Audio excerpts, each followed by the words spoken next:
Boa tarde a toda a comunidade Sorriso, convidados e participantes que estão presentes aqui agora e os que estarão assistindo essa gravação dessa comunidade que foi solicitado ter os eventos gravados, alguns eventos, e começamos com o Sorriso Convida, com pessoas especiais para darmos entrada nesse tipo de trabalho.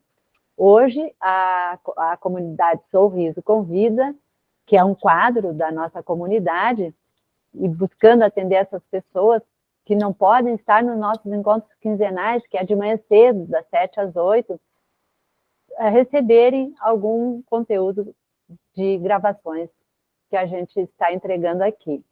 E o objetivo é levar mais conteúdo de qualidade para os nossos seguidores, trazendo pessoas interessantes com uma boa história para contar. Então, nessa primeira parte de hoje, do Sorriso Convida, vamos ter sempre, como acontece, uma entrevista, e na segunda parte, a prática da saúde para nos empoderar.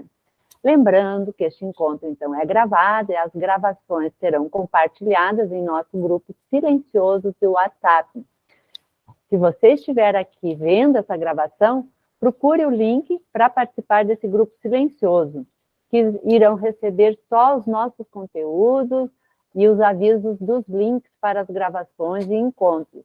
Por que esse grupo é silencioso? Porque aí somente os administradores estarão publicando as postagens poucas vezes por semana, geralmente é uma vez. E são conteúdos de qualidade. A preocupação é essa, ter qualidade nos conteúdos e não poluir muito esse nosso universo de tantos grupos que nós temos. Aqui hoje nós vamos receber o William He, tá? Nosso instrutor de yoga e terapeuta corporal, que fez um movimento um pouco diferente. Ele saiu de um grande centro brasileiro, o Rio de Janeiro, para uma comunidade budista aqui no interior do Rio Grande do Sul. Eu estou falando de Torres, da cidade do Rio Grande do Sul, aqui perto da fronteira, com o William, que está lá em Viamão, no centro do Rio Grande do Sul. E o William é casado e tem uma filha de 4 anos de idade. Neste nosso encontro hoje, vamos saber um pouco mais sobre essa grande mudança de vida que o William empreendeu. Então, William, se apresente rapidamente aqui e me diga, você fez um caminho um pouco contrário da maioria, né, que sai de diversos locais do Brasil para ir para o Sudeste, em busca de novas oportunidades, e talvez um lugar mais cosmopolita, né? E por que tu decidiu se mudar do estado do Rio de Janeiro para o Rio Grande do Sul? Conte para nós, se apresente aqui para os nossos seguidores. Boa tarde a todos, alguns eu conheço, outros não. Mas eu vou tentar focar essa minha história de forma a atender o propósito da comunidade Sorriso, que é o propósito da saúde. No budismo, a gente costuma dizer o seguinte, que o Buda identificou que todos os seres procuram se afastar do sofrimento e ir em busca da felicidade. E, hoje em dia, isso sempre foi uma coisa que aconteceu há muito tempo. O homem foi, no seu desenvolvimento, se direcionando para a vida em comunidade. Só que agora, com o avanço tecnológico, a gente está criando comunidades online, comunidades virtuais. E é uma experiência completamente nova, na qual muitos dos atributos de comunicação e de relacionamentos estão afastados, porém, outros estão chegando. Basta ver o que vai ter a tal da metaverso aí, para quem já está acompanhando essa história. Mas, procurando direcionar sobre o que me trouxe aqui, ou seja, um pouco da minha história, o que acontece é o seguinte, eu nasci no Rio de Janeiro, eu nasci na época da ditadura e passei por um processo de desenvolvimento psíquico que me levou a ter certas características. E, na base do pensamento budista, passei por muito sofrimento. E, através desse sofrimento, eu fui buscando as minhas soluções. Entre as soluções que eu encontrei foi a psicoterapia e a prática do yoga. E, através da prática do yoga e da psicoterapia, eu comecei a enxergar um pouco a necessidade de você ter autoconhecimento, porque, pelo menos no que aconteceu comigo, eu era arrastado pelo padrão comum.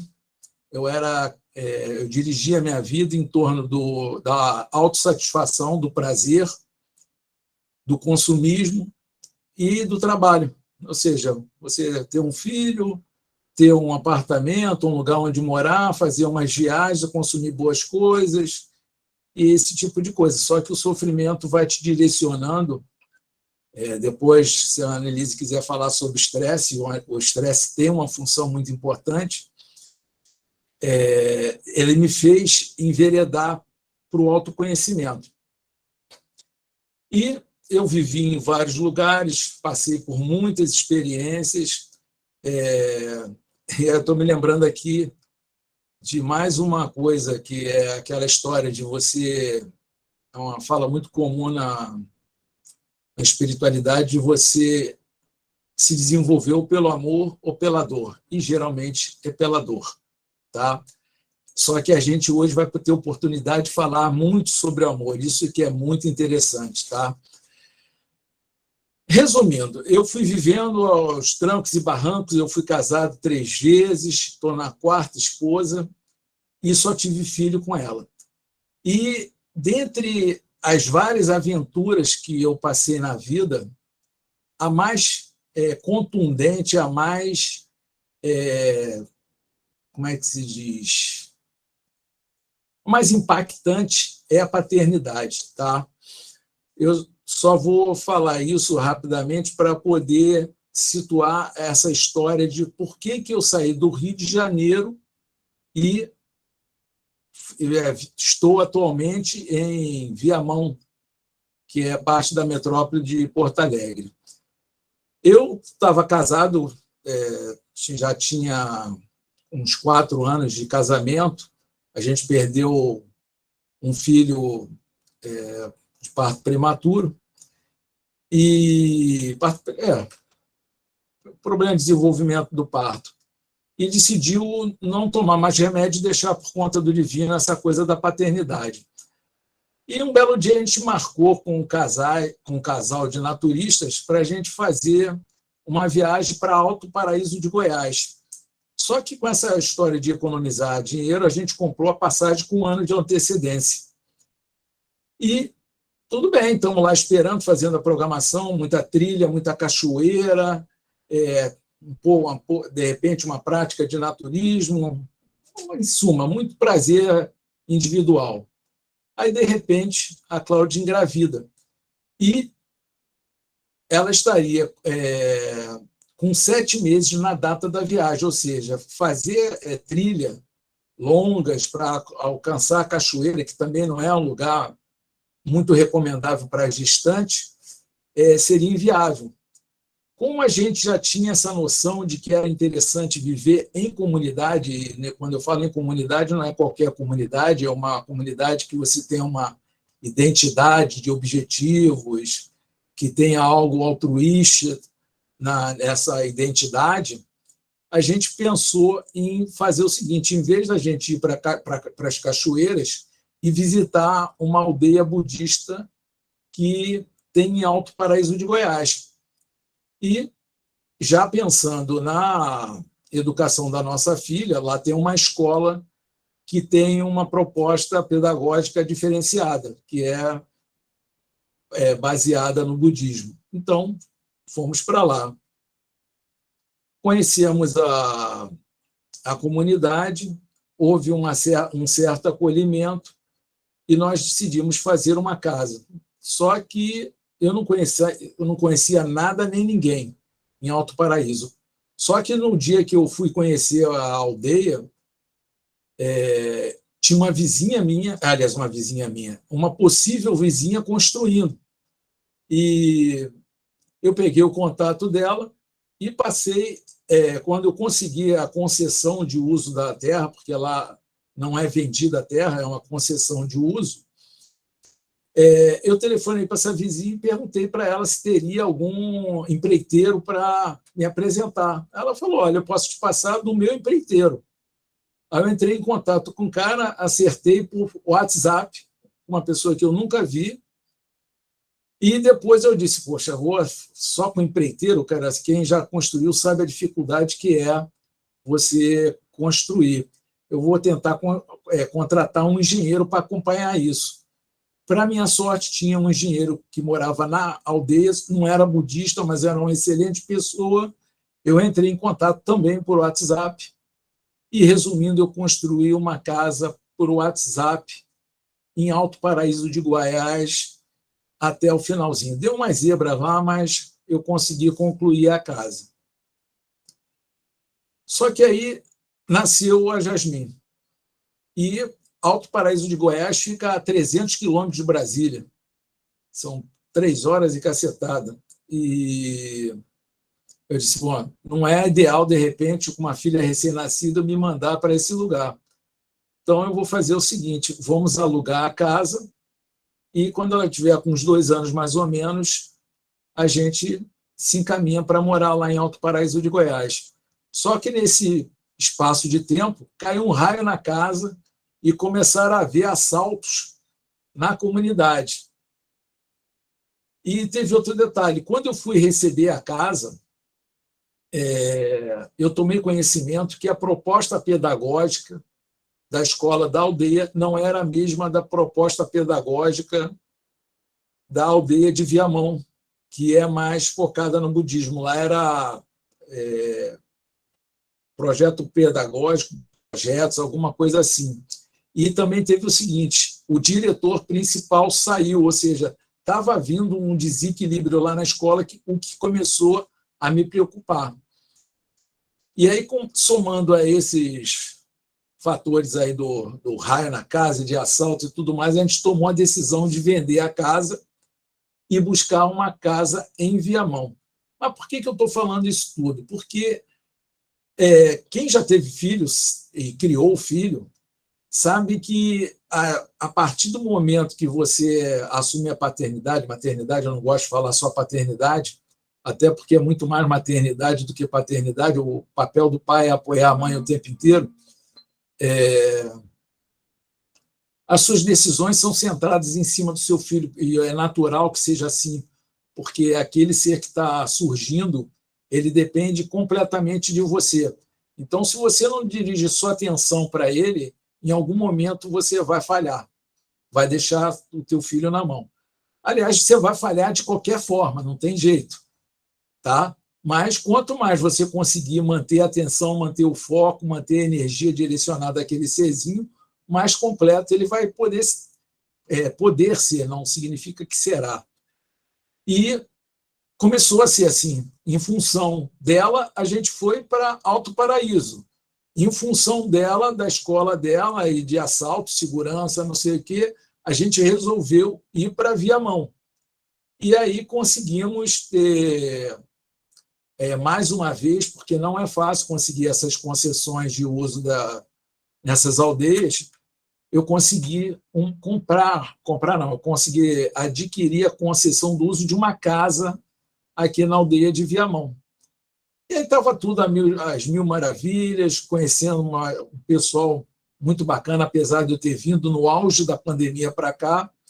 Então, mas incrível uma coisa, William, muito incrível diga. A tua entrada aqui no nosso grupo, contou uma trajetória da dor para o amor, a dor do que tu estava passando, né, dos teus reveses, das tuas experiências pessoais e vida de casado, até entrar o amor, que é a filha, pelo que eu estou entendendo, né, a via do amor e as mudanças em função disso, empreendendo, mudanças bem grandiosas para a vida, porque muda a cultura, muda o ambiente, busca acrescentar na tua evolução, no teu desenvolvimento, tanto pessoal, espiritual e tudo.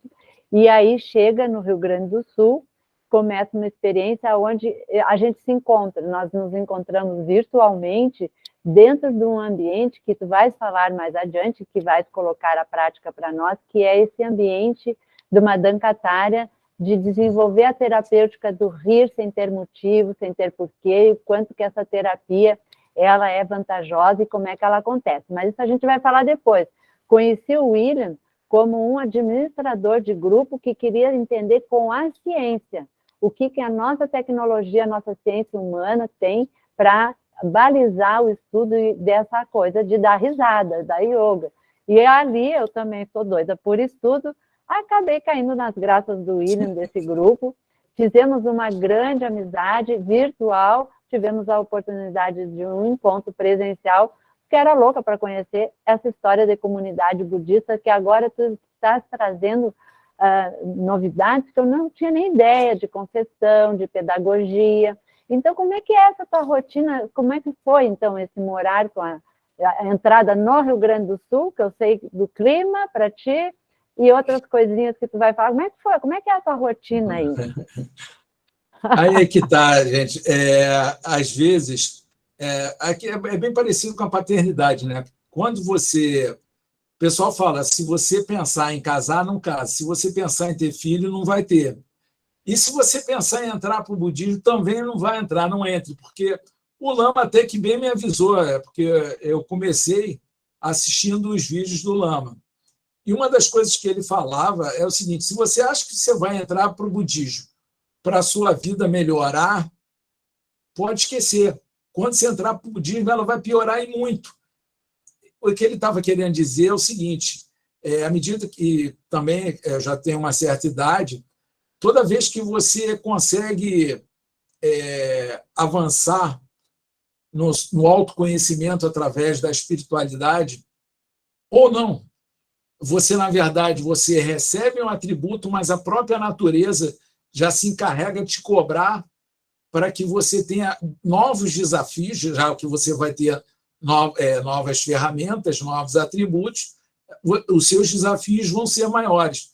E quando você chega no nível, porque eu antes disso passei pelo yoga, eu tenho 2 formações de yoga, tá? E isso me trouxe uma bagagem muito interessante a respeito de uma visão de vida muito mais ampla, não só a respeito de espiritualidade, tá?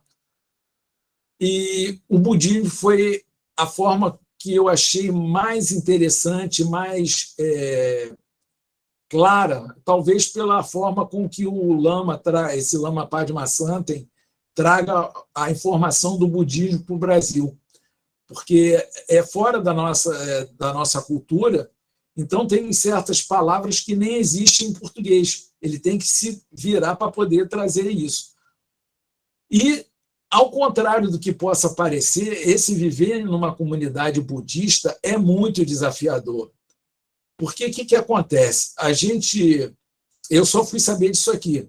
À medida que você começa a tomar contato com a energia, com o pensamento, com o comportamento, que ele é padronizado, que ele tem uma certa dimensão, isso vai mexer, isso vai impactar até teu organismo.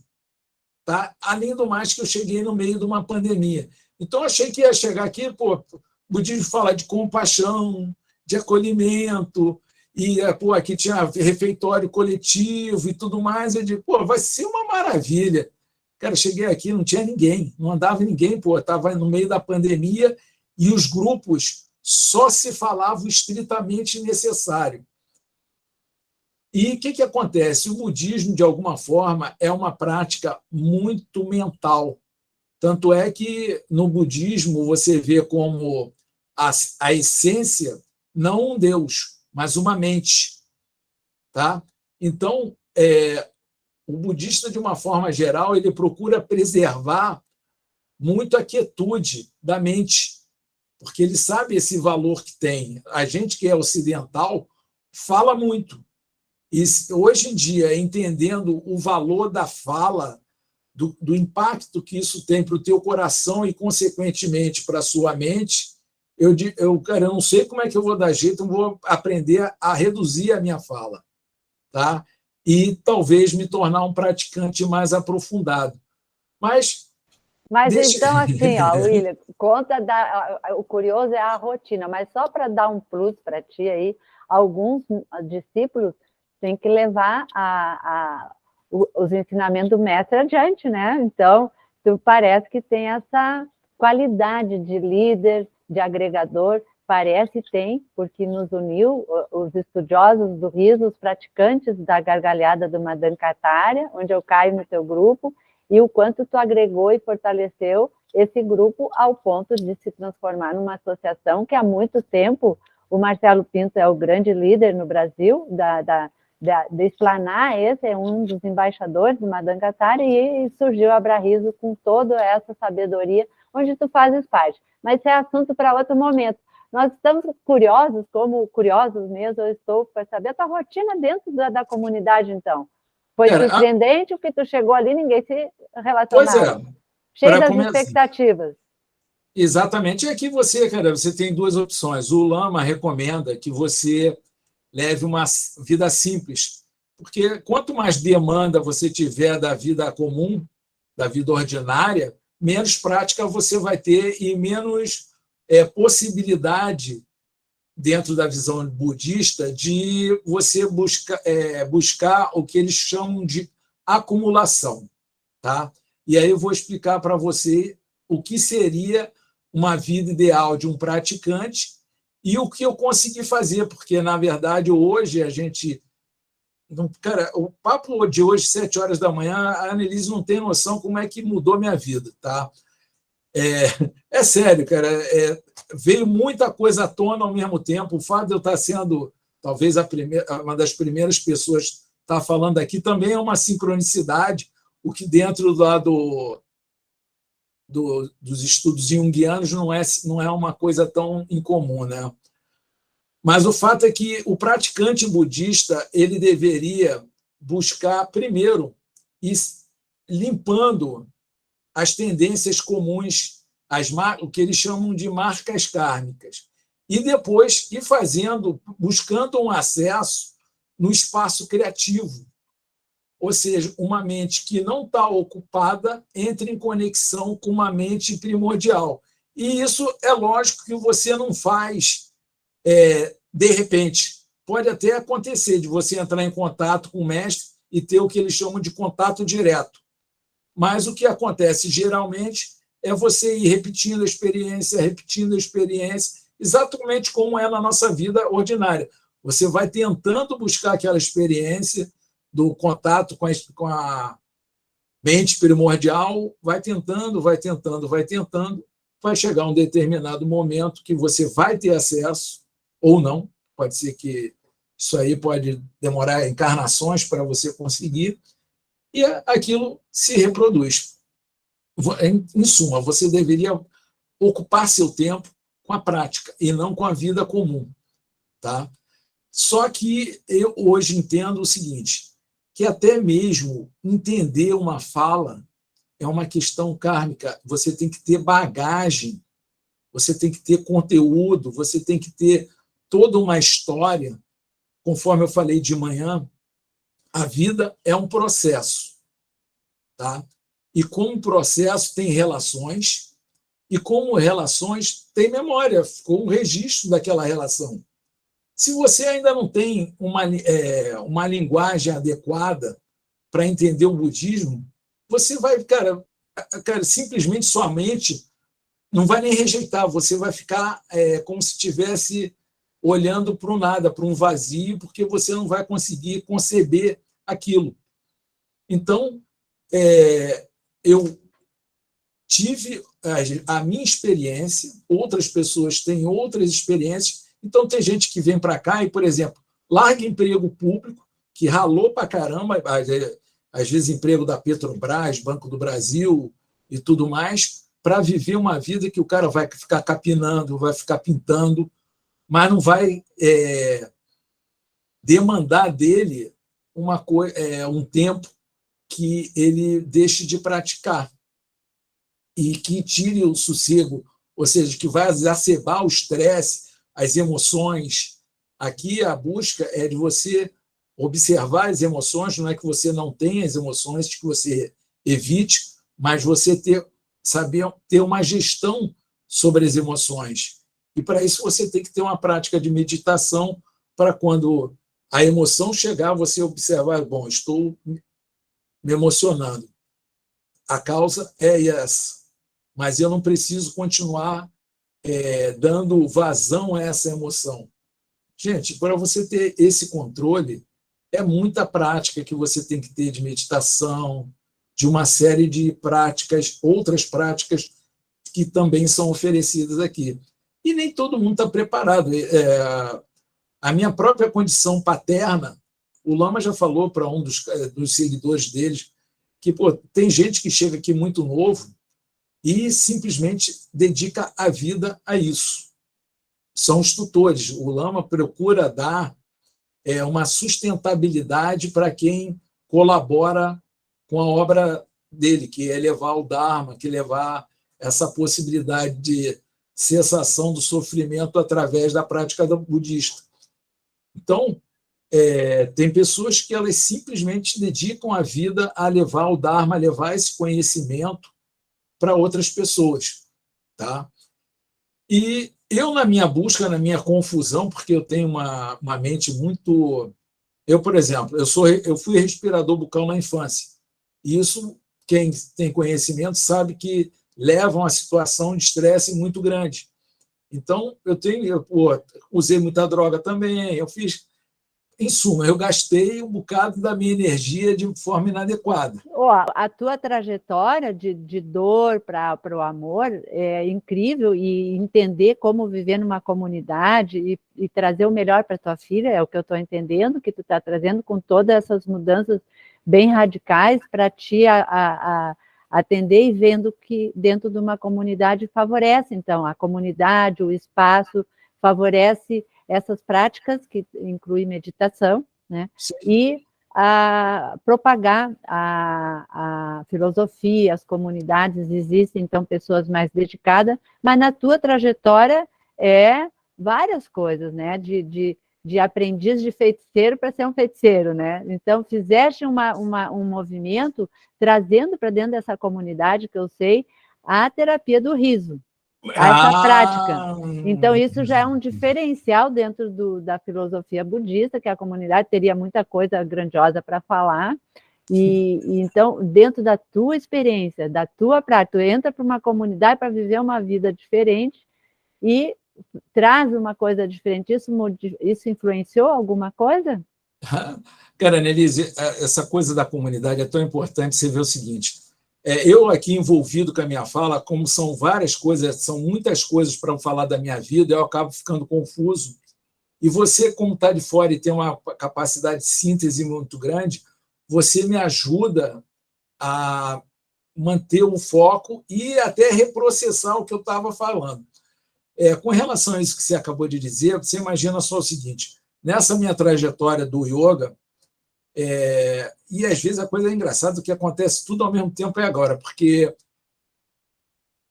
na época que eu estava planejando a viagem para fazer a trilha, não sei o que, foi quando eu conheci o budismo e, ao mesmo tempo, o yoga do riso. Tanto é que eu conheci o yoga do riso pesquisando lá, porque eu era instrutor de yoga e pesquisava várias modalidades de yoga. E aí eu pesquisei e vi yoga do riso lá no Google, no Pai Google, e vi uma Dhankatarya, e aí comecei a rir sozinho, sem saber inglês, só com uma Dhankatarya mesmo. E aí, quando chegou na pandemia, eu conheci o Sandro, porque tinha uma dificuldade. Não havia no Rio de Janeiro um curso, e não tinha curso online antes da pandemia.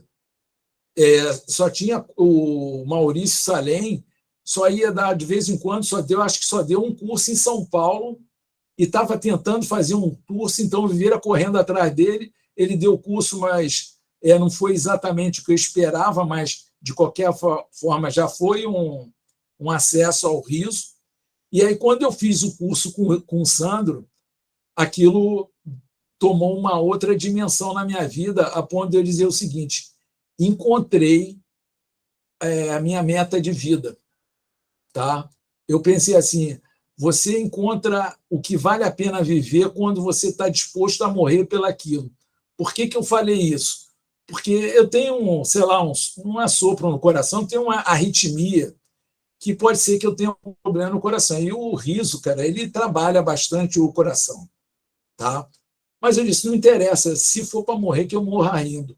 Antes eu queria morrer transando. Meu sonho era morrer transando. Eu disse, pô, sexo é bom demais. Mas aí depois, cara, à medida que o tempo vai passando, eu me casei e tudo mais, eu disse, bom, não dá para morrer transando, vamos morrer rindo. Aí, resultado, eu tinha essa ilusão, porque, cara, quando eu cheguei a ver que, pô, foram duas coisas. Eu cheguei num centro budista, e detalhe, no Rio Grande do Sul.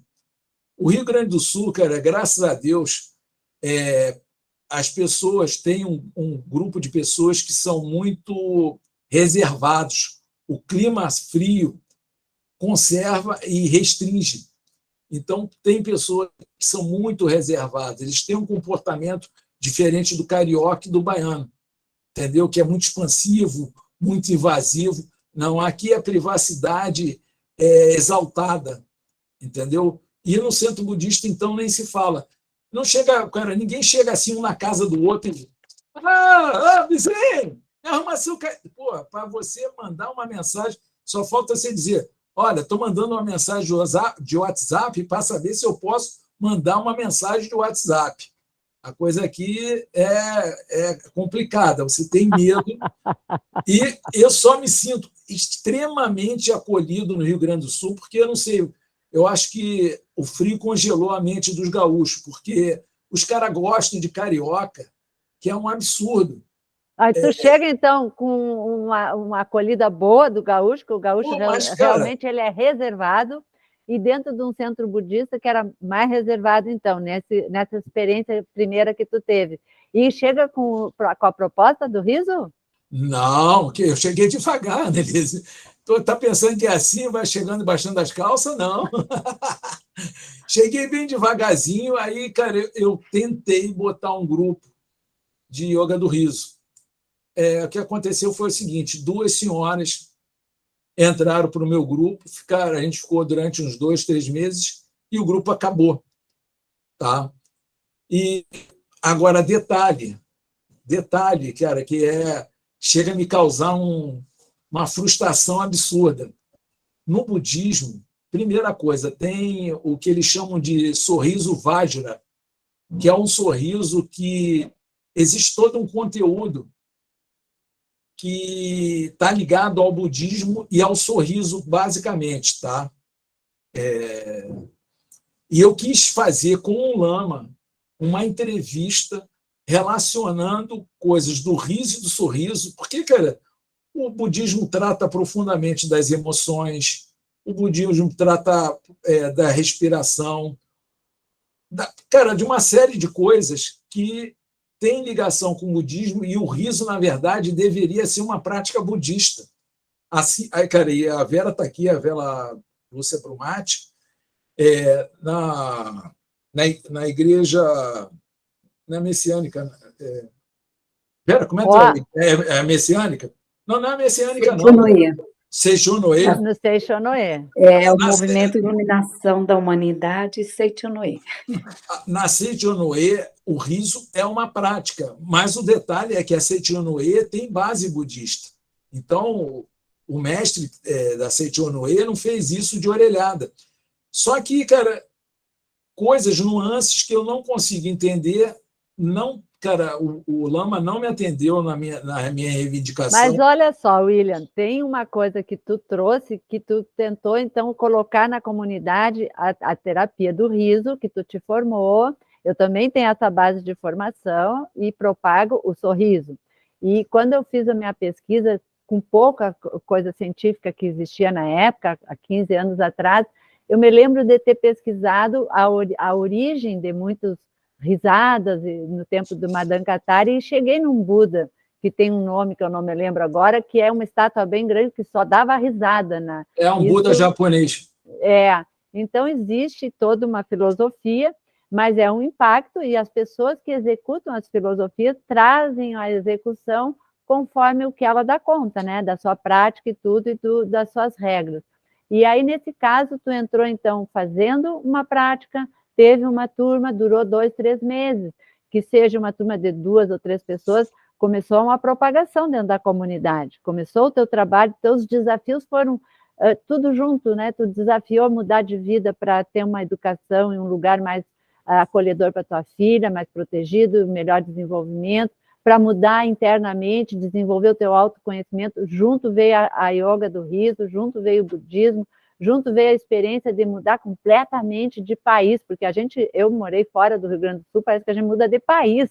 A diferença entre nós brasileiros, né, nas nossas culturas. Todos esses desafios é uma experiência que vai acrescentando no teu autoconhecimento. Estou encantada e quero dizer para os ouvintes aqui, os participantes que estão ao vivo aqui, é uma comunidade muito legal da nossa comunidade do Sorriso, e outros que irão assistir a gravação da minha comunidade saberem que esses desafios todos não é pouca coisa, realmente muda a vida da gente e acrescenta ou não, né, no autoconhecimento. E para ti, William, qual foi a grande mudança, então, para deixar uma mensagem aqui para o grupo, que depois nós vamos para as práticas, que é o mais bacana do encontro hoje, né? Entender quem é o William e vamos para a prática. Bom, vamos falar, olha só, vou fazer um fechamento dizendo o seguinte: o desafio está apenas começando, porque o que acontece? O meu corpo, e consequente da minha filha, porque quem é peixinho, peixinho não se adaptou ao Rio Grande do Sul, tá? O frio fez com que eu tivesse que parar de rir. E uma coisa que eu quero falar sobre o riso é o seguinte: o meu processo de autoconhecimento através apesar que o yoga do riso também veio através do Oriente, já que o Madhava Katara é indiano. Ele já porque eu já tinha um conhecimento de meditação, de yoga, então o budismo, até porque o budismo faz parte do hinduísmo, já era uma coisa de desenvolvimento. E o yoga do riso veio correndo por fora. E, cara, através do riso, eu tive a oportunidade de refletir sobre coisas que eu nunca imaginei na vida.